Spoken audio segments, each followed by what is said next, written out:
Hello guys, நம்ம இன்றைக்கி வந்து என்ன வந்து பார்க்க போகிறேன்னா வந்து நானும் என் தம்பியும் சேர்ந்து வந்து ஒரு பார்பி ஹவுஸ் அங்கேஜ் பண்ணியிருக்கோம். அதுதான் உங்களுக்கு வந்து காமிக்க போகிறோம். ஓகே, இந்த வீட்டோட வெளியில இப்படி தான் இருக்கும்.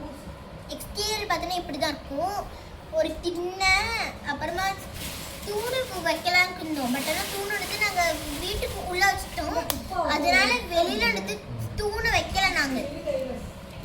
ஓகே, ஒரு எல்லோ கலரில் தான் நான் பண்ணியிருக்கேன். 2 விண்டோ இருக்குது, சென்டரில் டோர் இருக்குது. இது வந்து பார்த்தீங்கன்னா ஒரு டபுள் டோரு பாருங்க. திறக்க முடியும், பட் ஆனால் வந்துட்டு திறக்கிறது கொஞ்சம் வந்து கஷ்டமாக இருக்குது. நான் திறந்துட்டு அப்படியே மூடிடுது.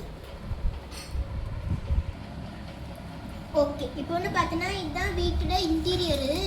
மேலே வந்துட்டு இங்கே இந்த சென்ட் பாட்டில் வச்சுருந்தேன், ஆனால் கீழே விழுந்துருச்சு பாருங்க, விழுந்துக்கிட்டே இருக்குது. இங்கே வச்சிடற மறுபடியும். ஓகே, இப்போ வந்துட்டு கீழே இருந்து காட்டுறேன். இது வந்து பார்த்தீங்கன்னா 2 மாடி இருக்குது. இந்த வீட்டில் கார்ட்போர்ட் ஹவுஸ் தான். ஸோ வந்து பெட்ரூமில் இருந்து காட்டுறேன். கீழே வந்து பார்த்தீங்கன்னா நான் சொன்ன மாதிரி வீட்டுக்கு உள்ள இங்கே எடுத்து தூண் வச்சுருக்கேன், பில்லர் மாதிரி வச்சுருக்கேன். ஏன்னா அப்போ தான் இந்த ஃபஸ்ட் ஃப்ளோர் வந்துட்டு பேலன்ஸ் ஆகும். பெட்ரூமில் எடுத்து இந்த பெட்ரூமில் ரொம்பலாம் நிறைய திங்ஸ் எல்லாம் இல்லை, ஒரே ஒரு காட்டு மட்டும்தான் இருக்குது பாருங்க. கட்டில் மேலே இப்படிக்கா எடுத்து சீப்பும் கண்ணாடியும் இருக்குது பாருங்க. சீப்பு, கண்ணாடி, ஒரு ஸ்லிப்பர் இருக்குது. விழுந்து கிடக்குது அப்படிக்கா. இதையும் எடுத்து இங்கே வச்சிடலாம் நம்ம மேக்கப் டேபிளில். ஓகே, இப்போ வந்து பார்த்தோன்னா நான் எடுத்து அப்படிக்காவே வச்சிடுறேன். இதை அவ்வளோதான். பெட்ரூமில் கட்டில் மட்டும்தான் இருக்குது. நெக்ஸ்ட் எடுத்து ஹால் காட்டுறேன். ஹால்லையும் ஒன்றும் நிறைய ஜாமான்லாம் இல்லை, ஒரே ஒரு சோஃபா, பின்னாடி ஒரு ஜன்னல் இருக்குது. ஆனால் இந்த ஜன்னல் வந்துட்டு இந்த சோஃபா மறைச்சிருச்சு. பெட்ரூம்லேயும் பார்த்தீங்கன்னா ஒரு 2 ஜன்னல் இருக்கும். பெட்ரூம்லையும் பாருங்க, இங்கே ஒரு ஜன்னல், அங்கே ஒரு ஜன்னல். மேலே வந்துட்டு ஒரு வால் கிளாக் இருக்குது. இப்படிக்கா ஒரு டிவி இருக்குது. ஆக்சுவலி இது வந்துட்டு நாங்கள் டீச்சர் செட்டில் பண்ண பிளாக் போர்டு பார்க்க நல்லா இருக்கேன்னு சொல்லி டிவியாக வச்சுட்டோம் இந்த வீட்டுக்கு. நெக்ஸ்ட் வந்துட்டு கிச்சன் காட்டுறோம். இதான பார்த்தீங்கன்னா கிச்சனு. இது வந்து கைஸ், இது வந்து இந்த கிச்சனில் இருக்க எல்லா பொருளுமே வந்து நாங்கள் வந்து கிச்சன் செட் பார்ட்டில் வந்து போட்டிருக்கோம். அதில் போய் பாருங்கள், எல்லாமே அதில் இருக்கிறது தான் பாதி இருக்கும். இல்லை நெக்ஸ்ட் வந்து இருங்க நான் எப்படி அடுக்கி வச்சுருக்கேன்னு காட்டுறேன். எப்படின்னா இந்த பாருங்க, இங்கே வந்துட்டு கீழே வந்துட்டு பார்ட்டிஷனாக இருக்குது. இது வந்துட்டு அப்படியே இருந்துச்சு. பீரோ வாங்கும்போது வந்துடுன்னு நினைக்கிறேன். ரொம்ப மோசமாக இருக்கேன்னு சொல்லி கிச்சன் மேடையை மாற்றிக்கிட்டேன். பிளேட்ஸ் எல்லாம் வந்துட்டு இங்கே அடுக்கியிருக்கேன்.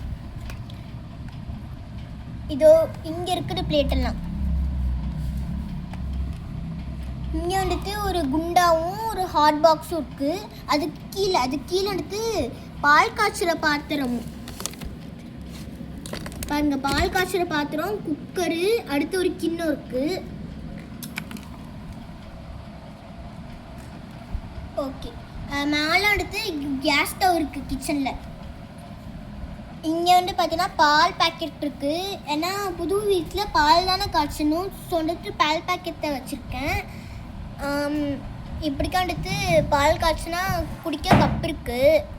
அடுத்து சம்மணம்லாம் இருக்குது. சம்மணம், செலவு பெட்டி, அஞ்சரை பெட்டி எல்லாம் அப்படிக்கா இருக்குது. நெக்ஸ்ட் அடுத்து பூஜை ரூம் காட்டுறோம். பூஜை ரூம் எடுத்து நான் பெருசாலாம் ஒரு ரூம் அதெல்லாம் பண்ணலை, ஒரு ஸ்லாப் மாதிரி இருக்குது பாருங்க. ஸ்லாப் மாதிரி ஃபெவிபான் போட்டு ஒட்டி அது கீழே சப்போர்ட்டுக்காக ஒரு கார்ட்போர்டை வச்சுருக்கோம். அதாவது கேமராவில் தெரிய மாட்டேங்குது. அவ்வளோதான் பாருங்கள். கேமராவில் இப்போ வந்து தெரிஞ்சிருச்சு. பார்த்தோன்னா 2 கார்ட்போர்டை வந்துட்டு சப்போர்ட்டுக்கு வச்சுருக்கோம். மேலே வந்துட்டு இந்த ஸ்டாண்டுக்கு மேலே வந்துட்டு ஒரு சாமி சிலை வச்சுருக்கோம். பிள்ளையார தாங்க வச்சுருக்கோம் நாங்கள். சாமி சிலையா நல்லா தாங்க வச்சுருக்கோம். அப்புறமா வந்துட்டு இந்த ஸ்டாண்டு மேலே தான் இந்த குத்து விளக்கும் வச்சுருந்தேன். ஆனால் இப்போ விழுந்துருச்சு. எடுத்து ஸ்டாண்ட் மேலே வச்சிடலாம் மறுபடியும். நெக்ஸ்ட் வந்துட்டு இதுக்கு கீழே, இந்த ஸ்டாண்டுக்கு கீழே என்ன இருக்குன்னா, இங்கேயுமே ஒரு குத்து விளக்கு தான் இருக்குது. ஆனால் இது வந்துட்டு ஸ்டெயின்லெஸ் ஸ்டீல் கிடையாது. இது வந்து பார்த்தீங்கன்னா பித்தளை பிரான்ஸு கைஸ். அப்புறம் ஒரு குடம் இருக்குது. இவ்வளோ தாங்க இந்த ஃபஸ்ட்டு ஃப்ளோரு. செகண்ட் ஃப்ளோர் வந்து நெக்ஸ்ட்டு பார்ட்டில் போடுறோம். இந்த வீடியோ உங்களுக்கு பிடிச்சிருந்தா மறக்காமல் லைக் பண்ணுங்கள், ஷேர் பண்ணுங்கள், காமெண்ட் பண்ணுங்கள், அப்புறம் சப்ஸ்கிரைப் பண்ணிடுங்க மக்களே. வரட்டா?